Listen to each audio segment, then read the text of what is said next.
You're listening to Three's a Crowd, the North East Footy podcast, with Rye for Borough, Steve for Newcastle United, and Ted for Sunderland. I've got a really sneaky hunch that David Strelic is going to score 2 goals. I don't know why. I feel it in my left and right nipples. Yep. And when I get a tingling sensation in my nipples, I believe in it. And I believe David Strelic is going to get 2 goals. A great pass by Hayden Hackney to Riley McGree. Riley McGree puts it back into the box. Morgan Winnick tries to hit it first time. David Strelic has scored. What did I tell you? What did I tell you? What did I tell you? David Strelic has scored. What did I tell you? Did you not listen to me? David Strelic! Win your neighbours! David Strelic is on the board. What did I say to you? What about the whole tingling in the nipples? The tingling in the nipples, I told you, and he scored. Wow. Well done, right. Good morning, football fans. Bringing you live with these magic nipples. I have got Steve Wraith and the Mackham next to me. Good morning to each and every one of you. Welcome to Three's a Crowd, the only North East football podcast where we bring Newcastle, Middlesbrough and Sunderland together for a bit of banter and a bit of laugh for every Saturday or Sunday. Hope you're all fantastic, safe and well. Middlesbrough have already played. Newcastle and Sunderland yet to play. We're going to be looking into that and the results over the week with my 2 good gentlemen to my left and right. It's a good morning to you, Mr. Teddy Mackham. My magic nipples are all here for you, mate. Yeah, remember when we used to be classy? Like, in the last 7 days, I've gone from a 35-minute interview on radio, by the way, talking about how good and classy this podcast is, and then you come on with your nipples, and I've got family watching. It's just it's not right. I do apologise to the Mackham family. But to be fair, you were on form yesterday. I enjoyed the watch along, mate. I enjoyed watching Middlesbrough last night, to be fair. You lost the second half, but there you go. No, the second half was, I don't know. The work was done in 45 minutes. Good morning to you, Mr. Steve Wraith. Good morning, mate. Good morning, yes. Congratulations. A good win last night for you guys. And interesting, Sky were building it up was Hull getting ready to go into second place. So,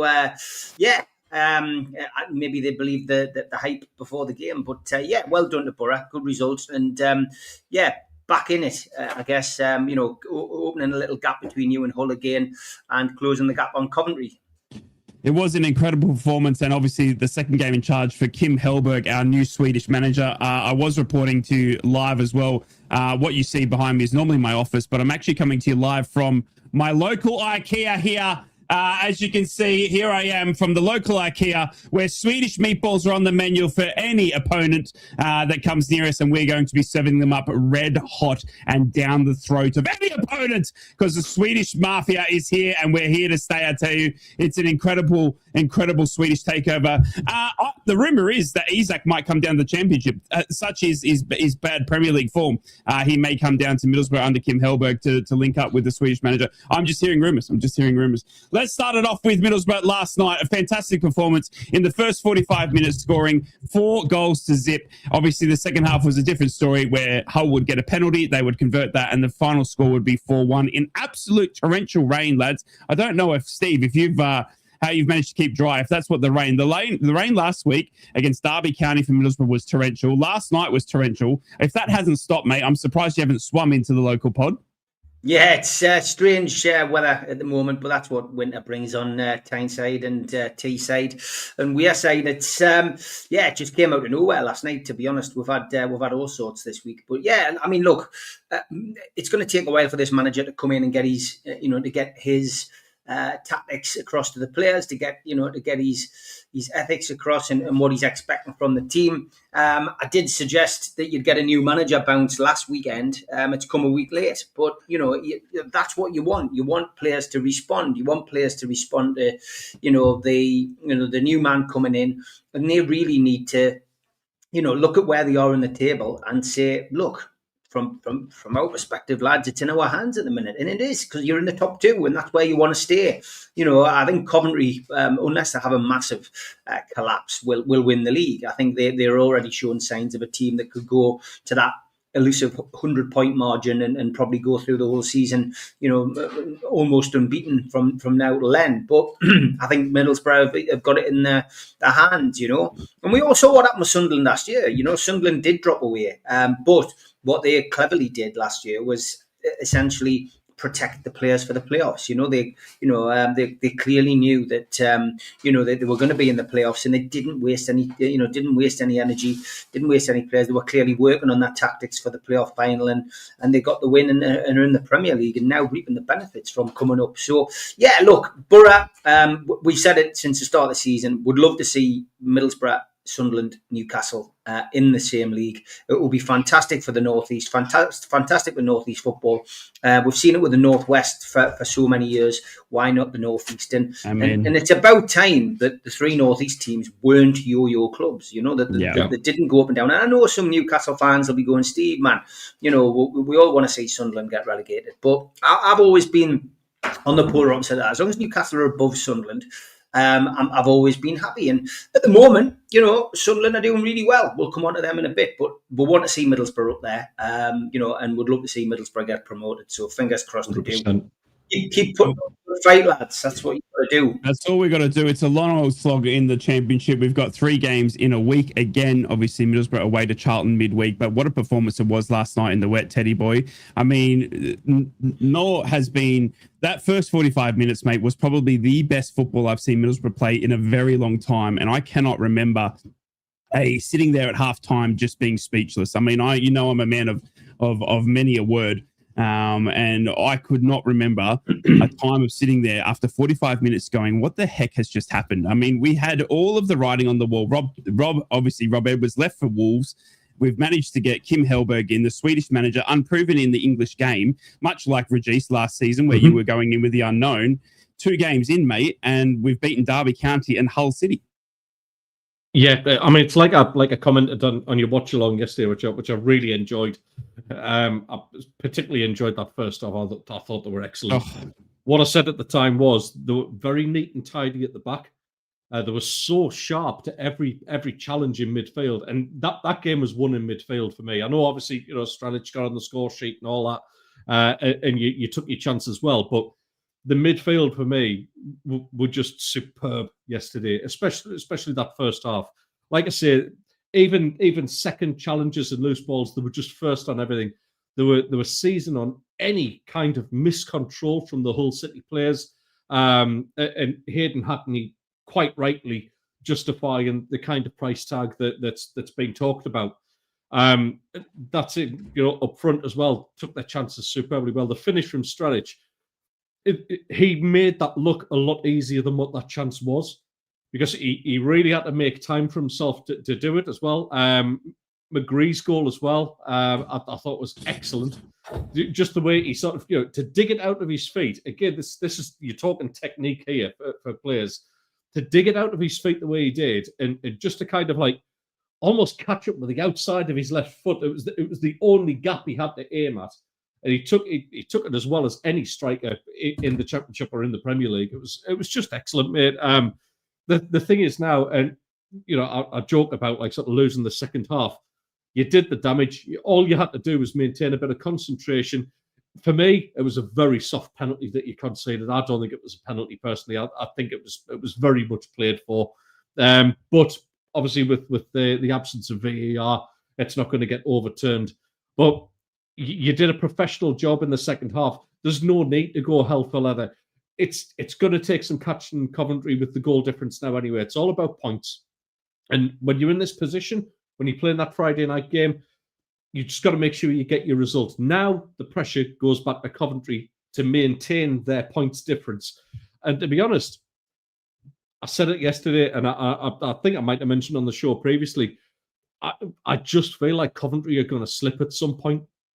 And just like what Sheffield United did last season, where they just slipped down into third, couldn't get back into the automatic spots.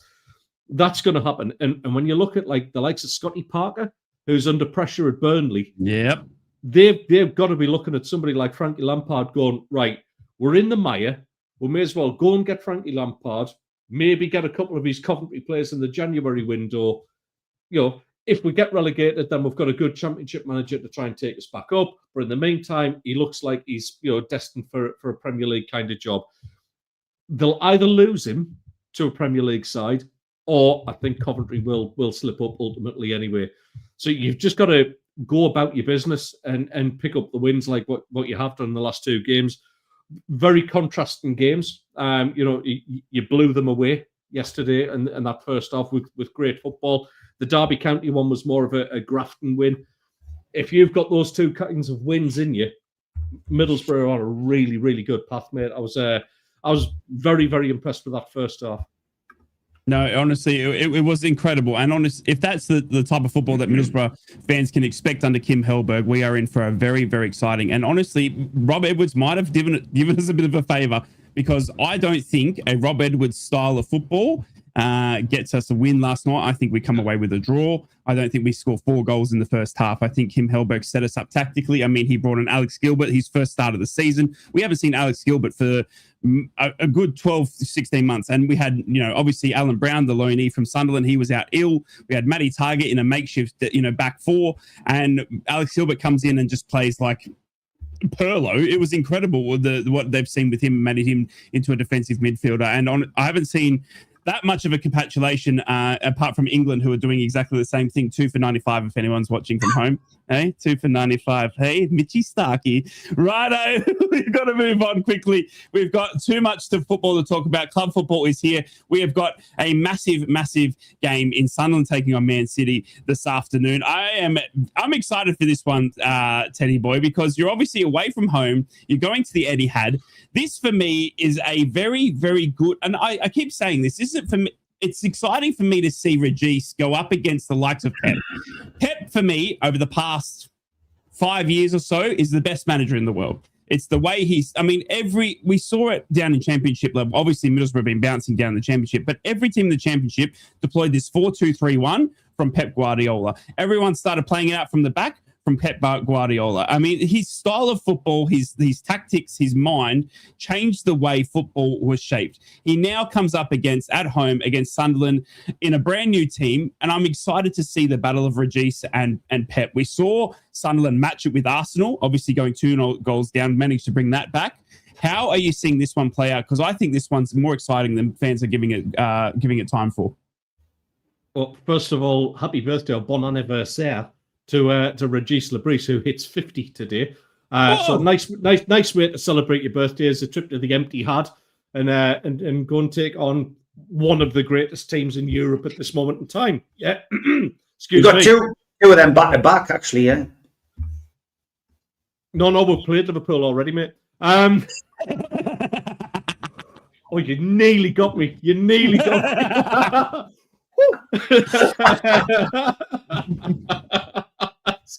Honestly, it's like a good smiling assassin, isn't he? Like he just ghosts one in there. Yeah, I mean, let's just very quickly talk about that Liverpool game in midweek. Yeah. I never thought at the beginning of this season that we would come away from that game and I'm going, should have won that. Yeah. Because the performance, contrasting halves, I'm not going to say a game of 2 halves, but it was. The first half, as Regis said, we couldn't believe how much time we had to actually play our football. And that was nice to see, to be honest, because we've been up against it in such a counter-attacking side all season. To see us actually being given freedom to use the ball a bit is almost a little bit of a comfort, because now we know we've got that in our game and we can actually knock the ball around a little bit. I thought that first half we were exceptional against Liverpool. I thought Alderete in particular, I know Isaac's on a bad run of form at this moment in time, but he's still a top talent. But to be honest, Alderete absolutely had him on toast all game. I thought he was absolutely wonderful. And Alderete going into this game and upping the stakes even further to take on somebody like Haaland with the form and the confidence he's got at this moment in time, he must be relishing that he could go another wicket, obviously. Go on, very quickly. Tell us what's the score. Crawley bowled out 44. He's gone. It's 3 for 97. Michael Nessa's gotten 2. Brilliant. Oh, anyway, he's stopped on. back to the sport of kings. Yeah, listen, defensively, I thought we were excellent, and we had to be in the second half because Liverpool threw a lot at us. Could have nicked it. Tom Dixon mentioned in there, Isidore looks a decent player. He is. He's sharp. I thought Robin Rooster to actually pick out that pass to him with about 2 minutes left on the clock, not just rolling around and holding onto the ball like a lot of goalkeepers are doing now, actually went for it and tried to win the game. It was just brilliant to see. And yeah, it sticks in the throat that we didn't get the win a little bit. I mean, a £100 million player whose shot was going to hit the corner flag, deflected in, and that's what got them the draw at the end of the day. I just thought it was a massive, massive performance, and fair play to Luke O'Nien making his Premier League debut. Oh, how good was that? It was emotional, wasn't it? Do you know what it was? And I got a bit choked seeing his interview after, because that lad was playing non-league football 10 years ago, being told by every club he's ever been at that he isn't good enough. I've had my moans about him as a player. Don't get me wrong. He's always got a little bit of an accident in a way to happen. But I'll tell you what a testament to work ethic and being a professional and just being a good guy, a really good guy to have around. He mentioned in his interview about the importance of Simon Moore, the goalkeeper from last season. He only played 4 games all season. He said, but he was one of the most influential and biggest characters in the whole dressing room. And you need people like that. I hope that God we keep him on in some sort of coaching capacity. Because I think for young players looking at that, you need somebody like a Luke O'Nien to learn from, who's had the rejection in his career, and then coming on and making his debut on the left wing against the Premier League champions. Just brilliant. A wonderful, wonderful story. Today's game, much of the same. I don't know what to expect, to be honest. I don't know what to expect out of the lineups. Does Regis Labrise go and rest Siddiqui or Xhaka or both? Because obviously one yellow card away from being suspended from the derby, it's a bit of a concern. Although I will say that their discipline against Liverpool was absolutely outstanding. I was expecting him to get one. I thought Siddiqui was going to get one in the first couple of minutes, but he behaved himself, and to not pick up a yellow card in that kind of battle where you are having to put your foot in against Liverpool because they've got extremely talented players, and to show that discipline and maturity, I'm so impressed with that. So yeah, listen, it remains to be seen what we've got in terms of starting up top today, starting on the pitch rather. Up top, I can see Brobby maybe keeping his place in the starting lineup. I thought it was quite a nice contrast that we had there, where Brobby was kind of a little bit of a battering ram against the likes of Konate, and then obviously bring the pace of Isidore onto that as well. So we might go for a little bit of the same kind of thing today. Defensive-wise, as long as we're keeping that same sort of lineup, it'll be 5 at the back again today, no question about it. You don't go to the Etihad and play 4 at the back. Let's not be silly about it. But if they keep that same sort of defensive discipline, I fancy us to shut out Haaland today. I really do. I think we've got that in us. You might have to put 2 men on him, but yeah, we're going to give them a game today. This is why we want to be in the Premier League. We want games like this. We want to see a game against Liverpool, a game against Man City, and then going in for me, what is the biggest derby in the Premier League, and that's where we feel where we belong. That's where we want to stay as well. It's just happy times. I think that's obviously one that's been on everyone's lips, hasn't it? When Sunderland got promoted, it was looking out for this next week's fixture. I mean, Man City's a massive game. You're coming up against the likes of Liverpool, but the battle of Newcastle versus Sunderland is something that I think the Northeast has been missing. And I think you're about to see how big the Northeast can be in the next couple of weeks, especially with Newcastle. I mean, I've experienced it once in the FA Cup where we were obviously on our previous show, and I cannot wait to sit here as a popcorn eater and watch it unfold over the next week. I just want to take you back though, Teddy, just quickly before we obviously look forward in the next moment to that Bournemouth game, mate. The ability for Sunderland to keep coming back from being behind is incredible. I was watching, obviously, Middlesbrough at the same time. I had people coming in saying, Sunderland are 2-0 down. And all of a sudden, Bournemouth have given up a 2-goal lead to let it go back to 3-2. They also got red carded as well. Iriola going around as one of the upcoming managers, someone that they said should have gotten the Tottenham job over Thomas Frank as well. And you've managed to take 3 points off Bournemouth as well. I mean, we keep talking about do we start believing? Do we start thinking? I mean, these results are not becoming flukes. To come back 2-0 down against Bournemouth, mate, that must have been some performance. Weirdly, so I sat and watched it with the missus last weekend, and even at 2-0 down, I actually said to her after they scored the second goal, we're going to win this 3-2, because we were so far in that game. It was so even in those first few moments of the game, and even for the 20 minutes. It was it was just incredible to watch. You just didn't doubt it for a minute. I was really, really impressed in terms of the fight and just the way they're taking their chances as well. It's unbelievable. But for me, to answer your question, mate, do we start believing? It's still very much for me a case of let's get to 40 points. I mean, I love Hobbitt's enthusiasm and his confidence. A Sunderland win for me. You're a better DJ than you are a pundit. Let's put it that way, Hobbit. I'll give you that. But I love your confidence. And do you know what? Why not? Let's get a little bit carried away and start and enjoy this. Because sitting in the barbers today was a massive Arsenal fan as well, going like, I fancy you lads to get a result today, you know. And people starting to believe that Sunderland are kind of, they're not just there and fluking wins like what you're saying.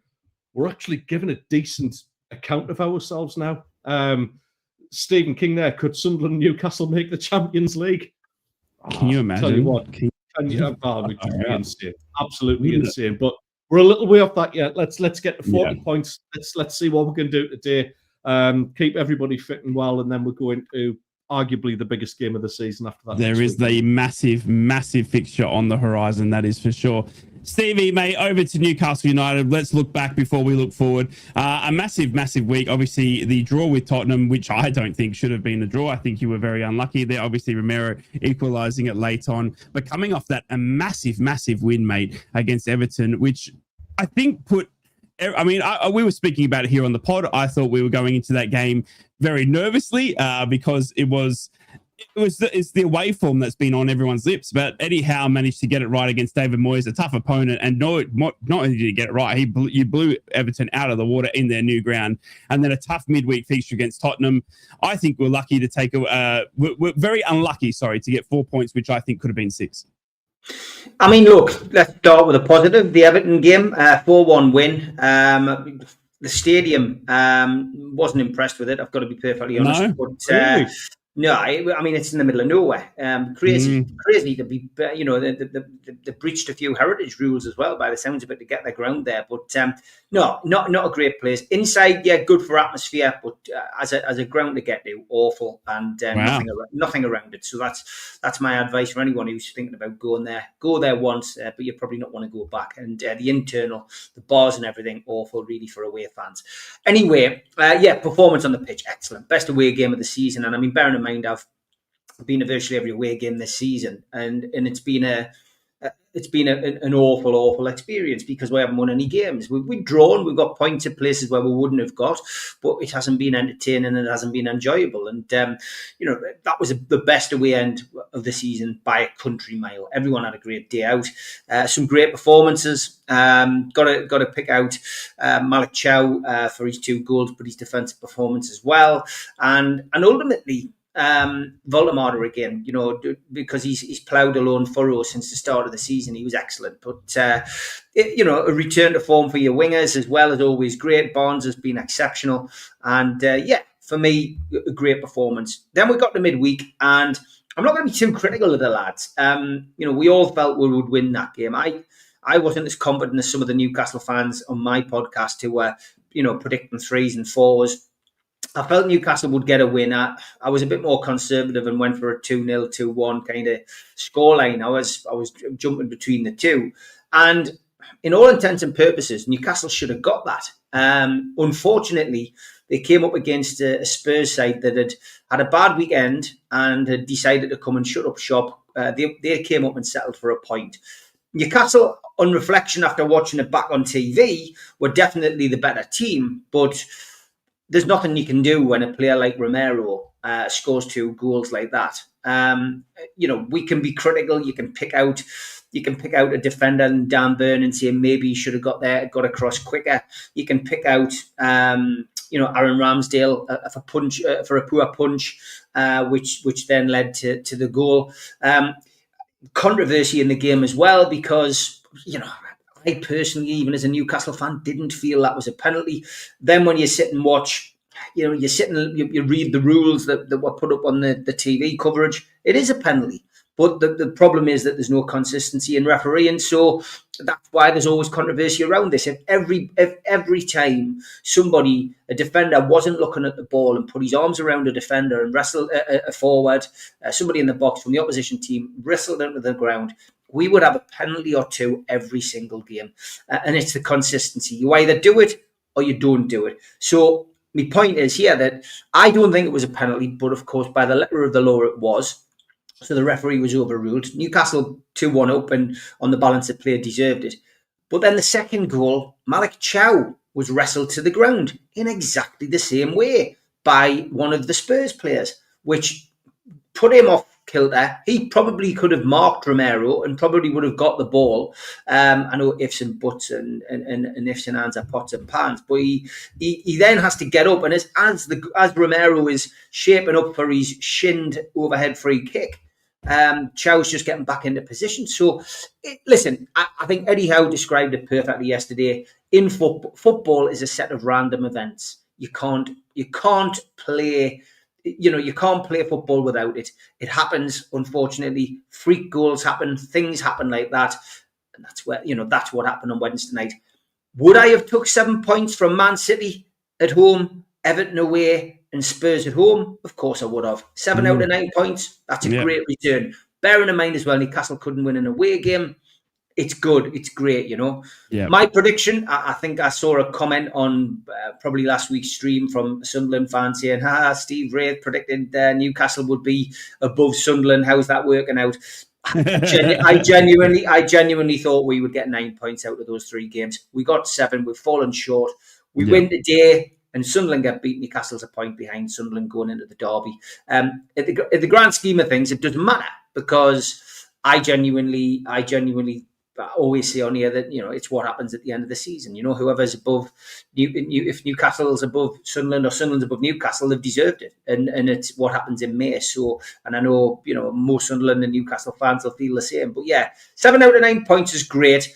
I think Sunderland fans will be a little bit more concerned, only a little bit more, because they are playing well, even though they've played nobody yet. But they are playing well.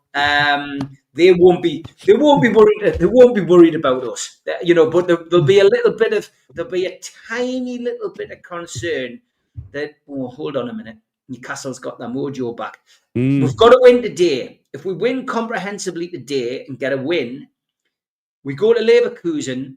If we can get a result in Leverkusen, which isn't out of the question, we then go into the derby, unbeaten in 5, and that's a big plus. But it's all on today's game for me. We need to win today, a comprehensive win today, make up for the disappointment of a draw against Spurs midweek, and then on to the big one next Sunday. We're coming up for halfway point of our magnificent podcast, where we're going to get everyone's favourite troll of the week out. But before we do, Steve, obviously there were talks in last week's podcast about the return of Wissa. We still haven't seen him appear for Tottenham or Everton. Is there a chance today? Do you know any inside knowledge? Yeah, I mean, Eddie's press conference yesterday, he wouldn't commit to whether Wissa would be on the bench, but he's not far off. Yeah, so okay. I would expect to see him on the bench today. I would expect him to get some minutes of some description today. I expect him to get some minutes against Bayer Leverkusen, and then I wouldn't be surprised to see if he comes through those 2 unscathed, depending on his fitness levels. I would be very surprised if he doesn't start the derby. But it'll be interesting. It'll be interesting to see what happens. But there's a lot of positive noise coming. On the injury front as well, Botman's had an injection in his back, but they're waiting to see how that works out. He could be sidelined for next week, but we're not struggling at the centre half position. Tonali was a knock like Joe Linton. He's expected to be back today. Eddie was going to see what he was like with his training. And we're still obviously without Pope. Pope is not going to be available until Christmas. Same said for Kieran Trippier. He is going to be out for that period of time as well. Nothing too serious, just niggles which are keeping them out, unfortunately. So yeah, other than that though, we've got a good squad of players available for today and the rest of the week. It's going to be very interesting. We've got a lot to talk about, but at the moment we've got to sit back, we've got to relax, because it's time for Troll of the Week.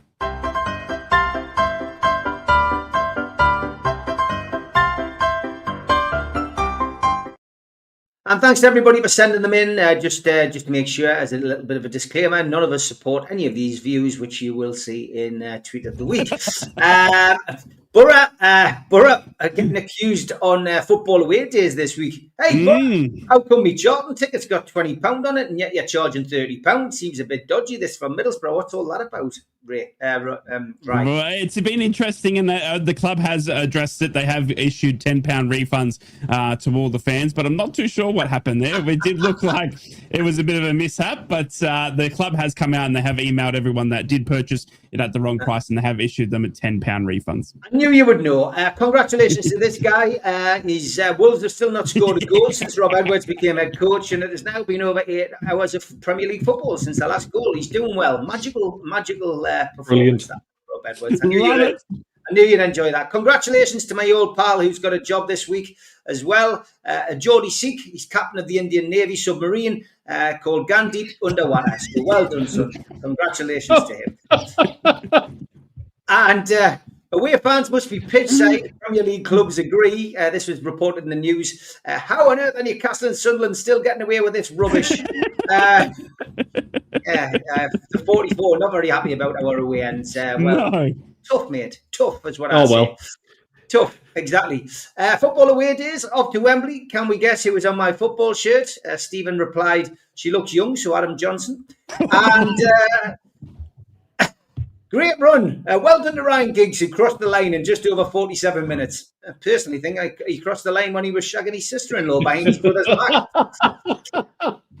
And not everyone, remember, will be stuffing a bird this Christmas, lads. Keep rubbing. The genie will pop out shortly. That's my Christmas present. Jesus Christ. And congratulations to Isak. Liverpool fans were rightly going wild when Alexander Isak finally scored his first goal. We talked a little bit about the Everton game earlier. Jordan Pickford, here's his gloves from last week. And the Manager of the Month award has changed a lot, lads. Kevin Keegan in the 90s. Anyhow now. Wow. And Mark Slavin, this was a great spot, son. Now then, son, lift your arm and extend your middle finger. Bottom right. Excellent. I knew things were bad, Jim, but we're the only stadium in the country without pints, said Skylar Sky. No draft here at Old Trafford. Yeah. Things get worse at Old Trafford, I'm afraid. And Carlin.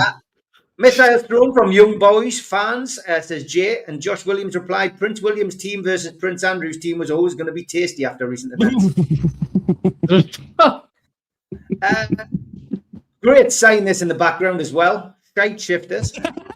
Septic tank emptying and train services. Unbelievable, Jeff. And Brewer says 365 days sober yesterday, Fulham away tonight, and a direct F off from Noel Gallagher when I asked for a picture. Life is good. I love this one as well. Romeo Beckham 17 is a spitting image of his football father in a shirtless holiday snap. Shane Jeffries replied, I thought it was Victoria Beckham with her tits out, to be honest. And it does look like Victoria, by the way. It actually does. And why wasn't Jesus born in Sunderland? Because they couldn't find 3 wise men. Oh. But Ted does hit back with this one. Premier League table looks a bit like this. It's definitely a case for AI superimposing heads on wrong bodies there. I'm telling you now. And tattoos. Thanks to David as well. 15-year-old Cliver travelled 18 hours by bus to commentate on the Copa Libertadores final, but got denied at the gate. So he climbed a hill, went live on his phone, and pulled in 47,000 viewers and 10 million views. Well done, that man. Well done. Well done. I love collections, shirt collections. I'm sure lots of you out there do keep your shirts, your old shirts, and have probably got a few. Bruno Gamora shared this on his socials yesterday. Not for selling. What a collection! By the way, God. You'll have to go and look on there. Go and zoom in on some of the names that he's collected. Pele and Neymar as well. He's got some brilliant ones in there. Wow. Excellent stuff. He's not selling them, he says. He's got an Isaac one. Is he not selling that one? I'm probably going to burn that. Christmas is coming as well, lads, but we'll not be seeing Pierce Brosnan. He was happy to play a retired secret agent, 0070 in the next James Bond film. The title's in full, Goldfinger, The Man with the Golden Pension, For Poor Eyes Only, Spectre Savers, A View to a Pill, Octogenarian, No Time to Diet, Live and Let Die in a Care Home, Oh Dear, What a Skyfall, The Spy Who Loved Coco, and Dr. No Resuscitation. Brilliant stuff. I love things like that. Thank you. And maybe Paris FC need to stop looking then and concentrate on bloody football. Yeah, nice breasts. Spotted this great story this week as well, lads. Would like to address the reports of the very intoxicated raccoon found inside a Virginia ABC store. According to eyewitnesses, the raccoon entered the premises, bypassed the allocated bourbon, and went straight for our award-winning American single malt. While we're proud of our whiskey, we did not expect it to be quite appealing to local wildlife. We'd also like to apologise to the raccoon's family. As a family-owned company, we know what it's like when a relative gets a little overly confident in the whiskey aisle. Thankfully, the raccoon was indeed 21 and had a valid Virginia ID. If we're guilty of anything, it's this. Our whiskey is too damn good. That's on us. To avoid future omnivore indiscretions, we're updating our motto. Virginia Distillery Company, irresistibly smooth. Even if you eat mostly trash, please drink responsibly. Photograph of the raccoon. Absolutely struggled. Finishing up with these two. How to avoid coronavirus, lads? Well, wash your hands like you've just fingered Widow Twangy. I knew that one would go down well, lads. I think we'll leave it there. That is Tron of the Week for this week.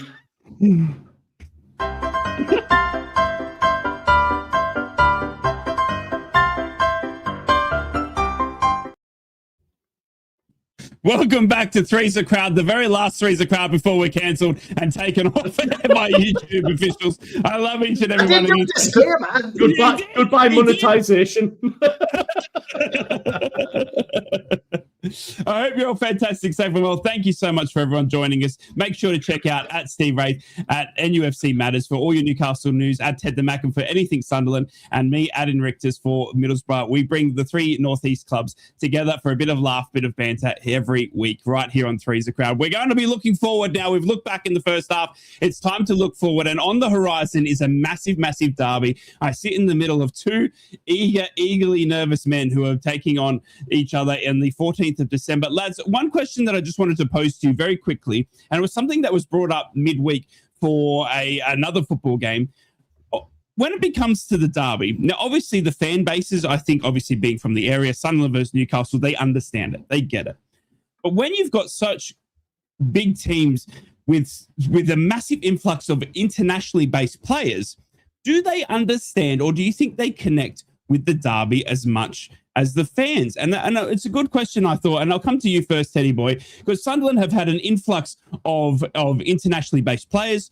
Obviously, we saw you spend 170 odd mil in the summer transfer window. You haven't got any real talent starting, apart from Chris Rigg, who would probably understand it maybe.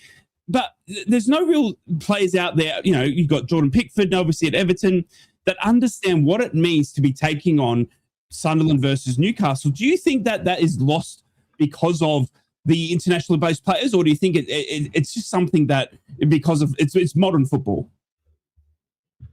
I don't think it's lost on them at all, and I can probably confidently speak for both clubs in this way, in the fact that you have so many local people actually within the club still. All right, maybe not so much on the playing staff, but the left in no.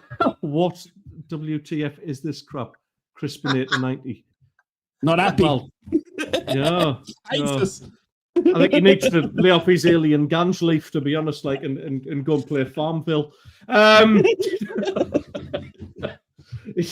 Yeah, listen, neither set of players are going to be left in any uncertainty as to the magnitude of this derby.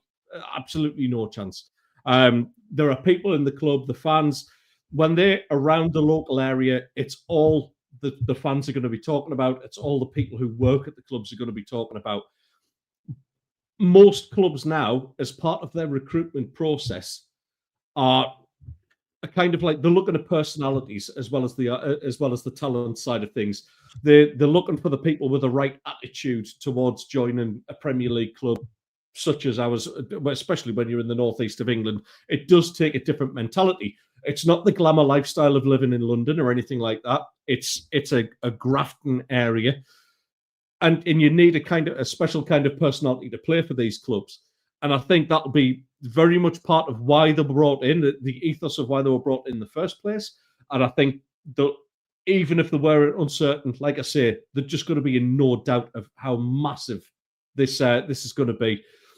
I think both sets of players, even now, going into this weekend, they're still going to be looking at it kind of going, yeah, the derby's next. Everyone's talking about this. They can't escape it. My family's absolutely buzzing. I had a quick conversation with my sister this morning. She's already nervous about it. Season ticket holder has been for years. She's nervous about it now. My great nephew is absolutely bricking it because he's going to be mascot on the day and leading the side. Oh, mate, honestly, I showed you, lads. So pleased for him. Incredible that. The video was excellent. I'm buzzing because he's such a lovely kid as well. He's his mum and dad have done a great job with him, and he just deserves it. And listen, that's what the players can't avoid is from a little kid getting his chance to be mascot in a game like that. Everyone is talking about this game, so both sets of players will be absolutely bang up for this.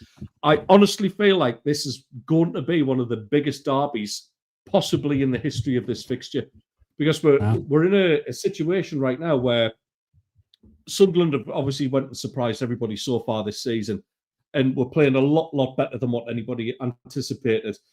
It never felt like a proper derby in that FA Cup game because of us being, at the time, we were struggling in the Championship. We're under Michael Beale, for God's sake. It was the most horrendous aspect. I think that was worse than our League One days, was having Michael Beale in charge of the Championship days. It didn't feel like a proper one. A proper derby is the league game.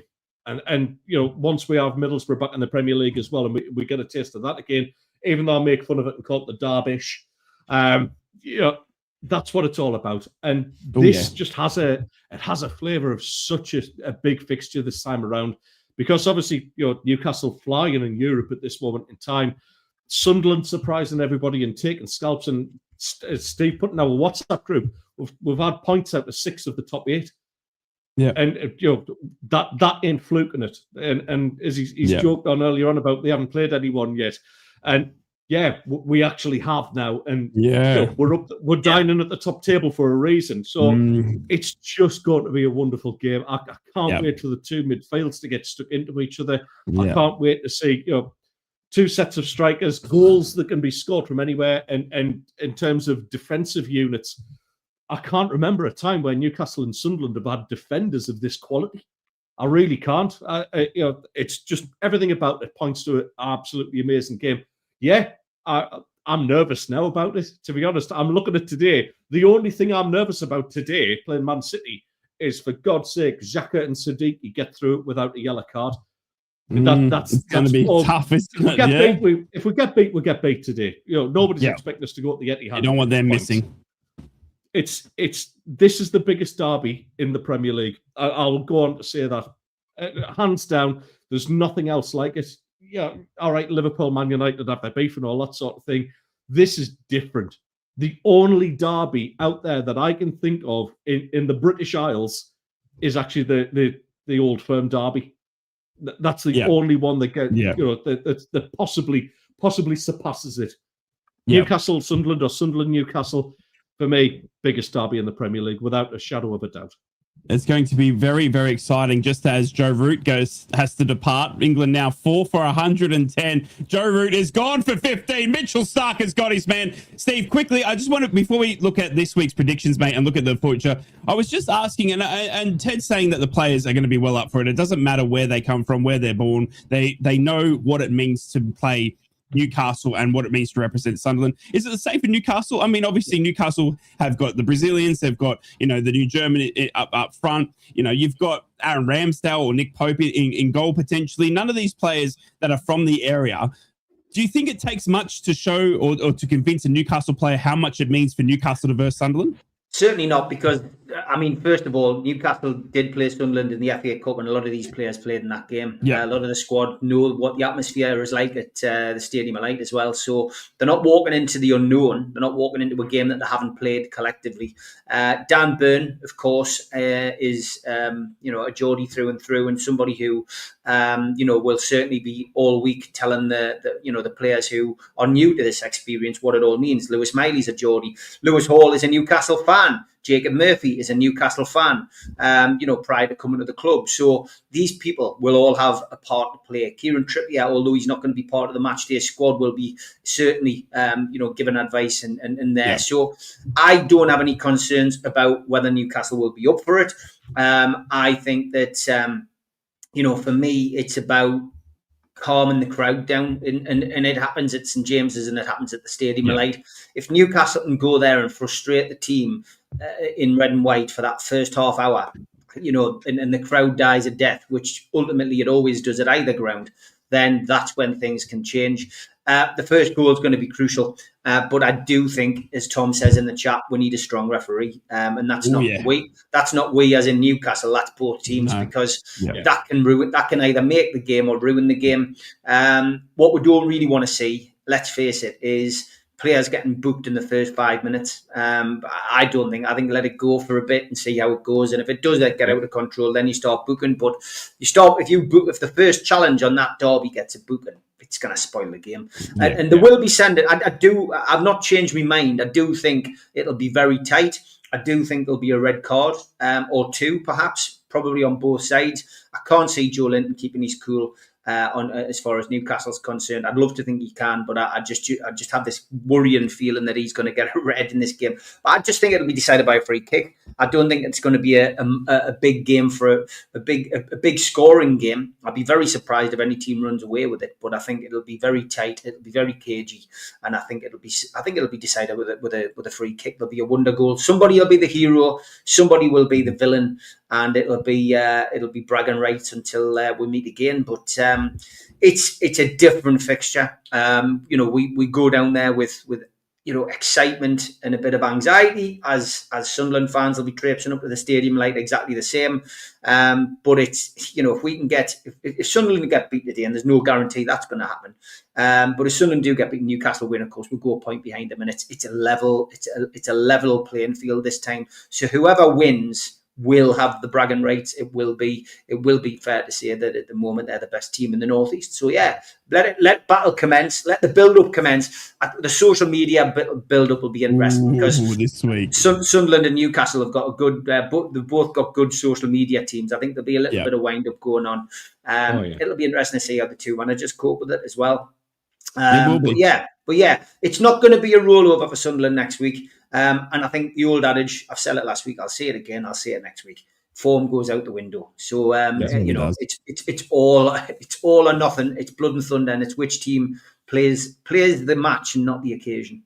It's going to be very, very interesting. Make sure you tune into Three's a Crowd next week, where we'll have the Derby special. We'll have the two men on my left and right going at each other, and we'll be previewing this game, one of the biggest ones of the season, especially for this Northeast Football Based Club podcast. It's going to be absolutely incredible, and I cannot wait to talk about that one further next week. Lads, we got some football in between now and then. We are in the middle of December. The fixtures are coming thick and fast. Newcastle are going to a 3-game week, as are Middlesbrough. Sunderland are playing Man City today. Let's look at excuse me, let's look at Sunderland first. They are taking on Man City today. I want to get some predictions from you, lads. It's a quiet week in terms of for Sunderland, Teddy boy. Obviously, only the one game, and then into the derby. Can you believe it? It's here on the doorstep, but a massive, massive step to get past Man City at the Etihad today, mate. Yeah, it is, and I think this is the one where nobody expects us to get any points out of this one. You almost write this one off. Man City can absolutely destroy teams. I just hope that we retain a bit of defensive discipline and don't get absolutely mullered down there, which can happen, and it can happen to anybody in the Premier League. Yeah. But I think it might be a bit tighter than what most people think. I can't see us pulling anything out the bag, any sort of miracles out the bag on this one. I don't mean to be pessimistic or anything like that. I'm just trying to be a bit of a realist. If we got a draw out of this, I'd be absolutely ecstatic with that. They have got their problems, obviously, in terms of injuries. They're still missing Rodri. Kovacic as well is also missing from the squad as well. But it's Man City, and they can just pull out another £80 million signing to replace them on the bench and all that sort of thing. Where they are a little bit shaky is in defence. So I think if we can get at them, it's not our usual kind of game. Or if we actually sort of put a little bit of pressure on them, we might just get a goal out of it. So with that in mind, I'm actually going to go. I'm going to go for a defeat, which I don't normally do.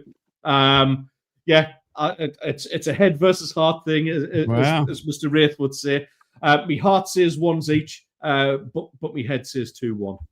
I'm going for a 2-2 I'm going for 2-2. I think it's obviously what we saw against Arsenal. Really? I think that Sunderland can get up, and I think there's going to be goals in this one. I think both defenses are going to be tested. I think Erling Haaland is a man you can't stop, but I still think Sunderland have the ability to break down Man City on the counter. Stevie, obviously a tough test for Sunderland this afternoon at Man City. You're fresh off a Man City victory. Yeah, I'm going for a 2-2 as well. I think Sunderland will get a point. Man City are leaking goals. Look at that game against Fulham midweek, 5-4. Yeah. Absolutely ludicrous. It really was. Look, we've been tortured at Man City. We've never won at the Etihad. It's an awful ground as well. It's in the middle of nowhere. It reminds me of, like all these kind of flatback stadiums. I'm not a fan of them. That's why I'm, really concerned that Newcastle don't go down that route. But yeah, for me, I just think it's one of them games where Sunderland they seem to be rising to the occasion, and they haven't got any fear. And it can all go to pot. It can be the most fragile of things, confidence. And if City do get that early lead, they love scoring early.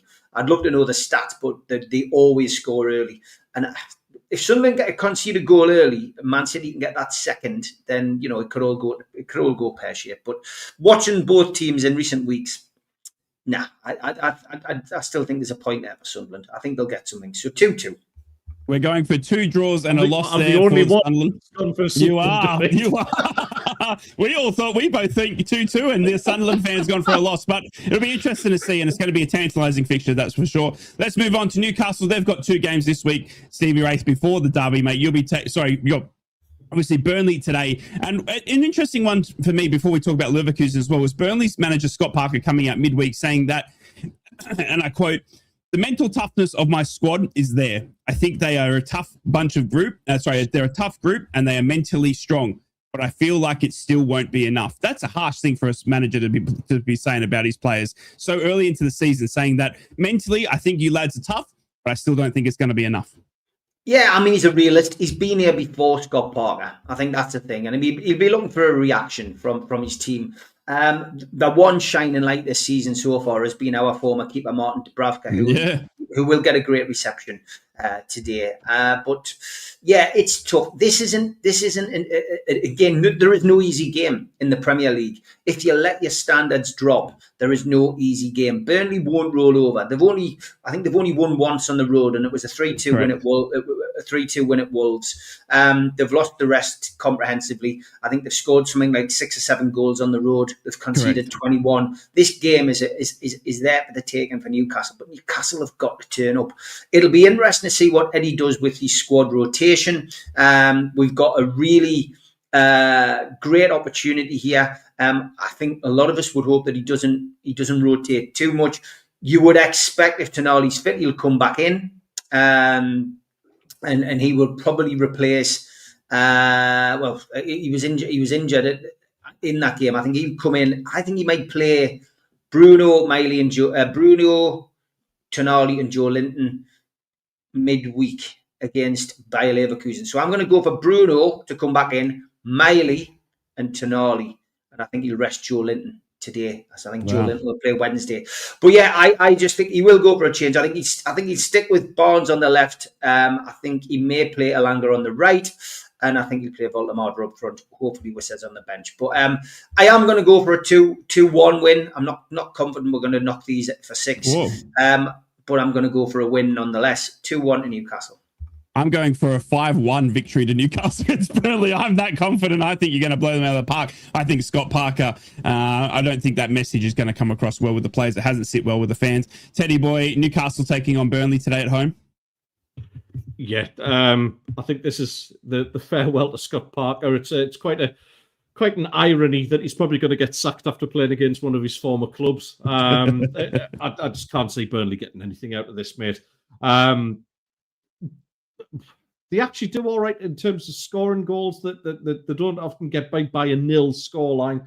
So I'll do them a favour. I'm going to agree with Baxter there. I'm going to go for 3-1 to the Geordies. 3-1 to the Geordies. All right. And then quickly looking ahead, Champions League fixture again, Stevie, in midweek. Leverkusen, you're away for Leverkusen. It's a tough old trip to any team in the Champions League, but obviously Leverkusen posing a different type of game for you again midweek. And what you hope, as you were saying, is going to give some more minutes to Wissa if he is on the bench today. But it's a tough test before coming back home for the derby. Yeah, I mean, I'm setting off. I'm going across to Leverkusen. I'm looking forward to that. It'll be a tough game. For me though, this is one of our winnable games. If we can turn up on that night, we can get 3 points out there. We need somebody to score goals on a regular basis up front. Though we need to be able to change Voldemar and Wissa. That's the big hope, and Eddie's keen for us not to put too much pressure on Wissa's shoulders. It's virtually impossible, But we need to have the capability of being able to change things up front. If we've got that today, and we've got that on Wednesday, then I genuinely think that we can probably get some kind of result. We can get a win on Wednesday night, but it's all dependent on today's game and if Wissa does play. So I am going to go for a 2-2 draw on Wednesday, which a point wouldn't be bad. It almost securing our places in the playoffs, and it means our Champions League journey continues. I picked a ones each for the midweek draw. Teddy boy, Leverkusen at home to Newcastle in what is a tough midweek feature in front of the inaugural massive derby on the following weekend. Yeah, I'm going to use some twisted logic here, in the fact that Newcastle beat Man City, Leverkusen beat Man City, so I'm going to go for a draw in that one, and I'm going to go for a ones each. To be honest, it's a tough game, this one. Like I said though, Newcastle just going so well in Europe at the minute, and they seem to have kind of got the mentality to play these European sides. Leverkusen are no duck eggs, they have had a big turnaround in players, obviously. Ten Hag obviously doing his best to turn them into a top 10 team, like where he did with Manchester United. But yeah, so yeah, listen, they've still got some quality about them. A draw away from home is no disgrace against Leverkusen. So I'm going to go for a ones each on that one. And then obviously Voldemar to pick up an injury, Wissa to pick up an injury. Yeah, there it is. Yeah. No, I completely agree. I think there's going to be sickness running through all the squads, and it'll be Chris Wigg versus, I don't know, Tim, the Pope or something like that. It'll be the only two left standing. Yeah. It's going to be massive. Sorry, we've got to talk quickly now about Middlesbrough. Obviously, they've got 2 games midweek as well. They've got Charlton away. It's a tough old fixture going down to London. But it's 30 quid. It was a bit expensive. But the Swedish meatballs are hot. The Swedish meatballs are hot. They're coming out of the IKEA shop quicker than we can handle them. And Middlesbrough are absolutely firing. 4-1 victory last night against Hull City. An amazing performance by Alex Gilbert in the middle of the pitch. We go to Charlton midweek, where we could look to close the gap further on Coventry if results were to go our way this week. If not, then the goal difference as well. But opening up that gap between us and third, and locking in that top 2 spot as well, heading into a tough Christmas fixture. Charlton obviously have just come up from League One. They've got a tough manager in Nathan Jones. For those that don't know, Nathan Jones is obviously the manager that took Southampton and Luton Town up, but then he was sacked. Look, going down to Charlton, I haven't got good memories of it. Middlesbrough fans, I'm not sure if you remember, but obviously the Charlton game away was Aitor Karanka's game, where he failed to rock up because he had a falling out with Stewie Downing. It's an interesting place to go, but Middlesbrough going down there with full of confidence. And I'm telling you, the Swedish meatballs are hot. Middlesbrough away to Charlton midweek. Teddy boy, how do you see that one? I think it'll be the Gilberto show all over again, mate. I think it could a safe 2-0. A safe 2-0. I think it's a very, very winnable game for you. I'm honestly going 5-0. I think we're that good. I think the Swedish Revolution is crazy. I'm going to see Isak in the stands because he wants to come under the Swedish Revolution. He's had enough at Liverpool. It just hasn't worked out. Steve, obviously, midweek trip for Middlesbrough down to London. Not a tough trip. Sorry, it's a tough trip for any Northeast team, but going midweek to Charlton, they aren't doing the best, but Middlesbrough looking to solidify 3 wins from 3 under Kim Hellberg. Yeah, I'm going to go for a draw, mate. 1-1. I think it'll be a tight game, that one. But yeah, you should win. But I'll go for a draw, mate. I don't want to predict 3 wins because we know what happens on this show when we all predict 3 wins. We've got a big curse. I'm trying to help you out, mate. I'm trying to help you. Well, speaking of helping out, we've got a big result in the cricket again. And Scotty Boland's got another one. It's Brooksy. He's going to have to leave. England are going to be down 5 for 110 here in Australia. Sadly, we've lost Bry. I don't know why. There seems to be some kind of problem on the show here. Is he finished yet? Oh, there he is. He's back. Hello, Ray. Sorry, mate. We lost you there. He's gone. He's walking off. Australia on top here in the Ashes. It's absolutely seized. Thank you so much for tuning in to Three's a Crowd. Hang on. I just want to point out a little bit of culture from Stephen Horn here. This needs pointing out. This is such a niche reference. Will it be Swedish meatballs or will it be a surstrumming night? Do you know what surstrumming is? And is that really rotten fish? It's fermented fish. Yeah. I'll tell you what, that's testament to the people who watch this show. Intelligent people. Love it. You know what happens when you've got a bad fish?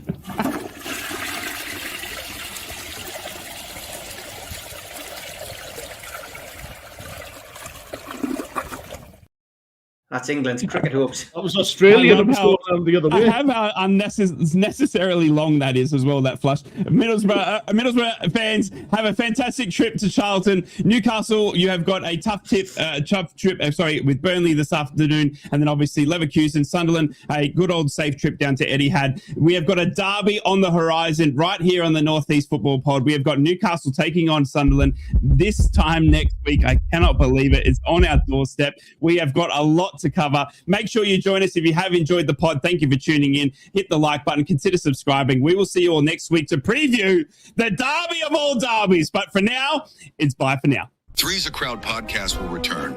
That's not a threat. It's a promise.